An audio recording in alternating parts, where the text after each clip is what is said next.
Donc on traite énormément de fonds d'archives qui concernent le 19e siècle, le début du 20e, l'entre-deux-guerres, où on avait presque 90 000 juifs présents en Belgique à l'époque, et puis la reconstruction.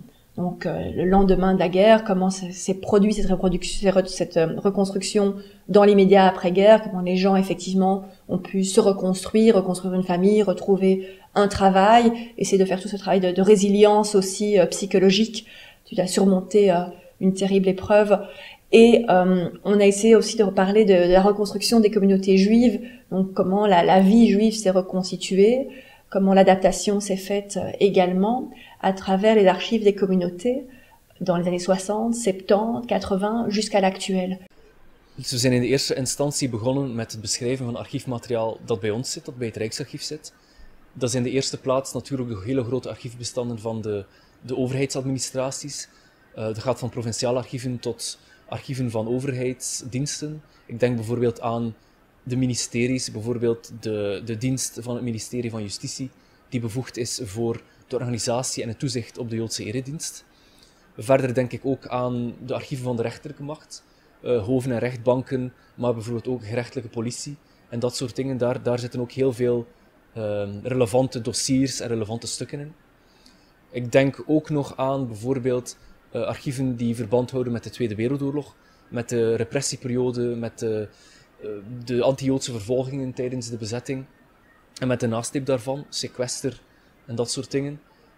Ten slotte bewaart het Rijksarchief ook heel wat archieven van personen, van ministers, van allerlei hoogwaardigheidsbekleders en van privépersonen. En ook daar hebben we een punt van gemaakt om ook die archieven in de gids op te nemen. Le guide des sources est destiné à un grand public. Donc on vise tant les chercheurs professionnels, les étudiants, les chercheurs historiens, professeurs d'université, mais aussi bien entendu les généalogistes, tous ceux qui essaient de faire des recherches sur leur famille, et puis tous des chercheurs indépendants. C'est un sujet qui concerne non pas uniquement les juifs en Belgique, mais aussi tous ceux qui ont des origines et dont des parents et des proches sont passés par la Belgique, qui ont émigré notamment aux États-Unis. Il y a beaucoup de demandes qui viennent de l'étranger, pour les archives de la police des étrangers qui se trouvent aux archives de l'État.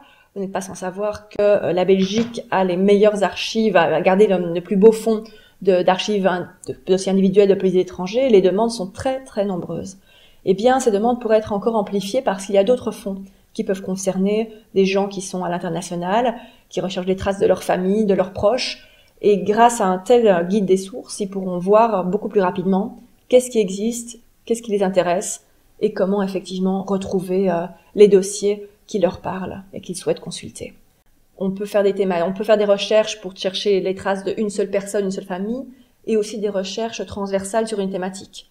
Par exemple, le sujet aujourd'hui assez hot, sensible, est celui de l'abattage rituel. Donc on parle beaucoup de l'abattage du mouton pour la fête de l'Aïd chez les musulmans. Quelle est la question de cet abattage rituel? Comment c'était fait en Belgique, pratiqué par les populations juives notamment? Les archives ont été retrouvées, notamment un dossier extrêmement intéressant aux archives de la commune d'Anderlecht sur l'abattage rituel et les problèmes ou les discussions qui se faisaient autour de cela en 1928 à l'abattoir d'Anderlecht. Donc ce sont des sources qui peuvent effectivement servir à différentes destinations et différentes études. Dus één belangrijk aspect van dit project was ook de sensibilisering van de archiefvormers, dus van Joodse organisaties zelf, als dat nu ging over religieuze organisaties of politieke verenigingen of culturele stichtingen. Dus dat is een zeer belangrijk aspect, aangezien ze vaak heel interessante bronnen bewaren, soms zelfs vrij oude bronnen. Maar die archieven zijn vaak minder gekend of nog niet geïnventariseerd of moeilijk toegankelijk.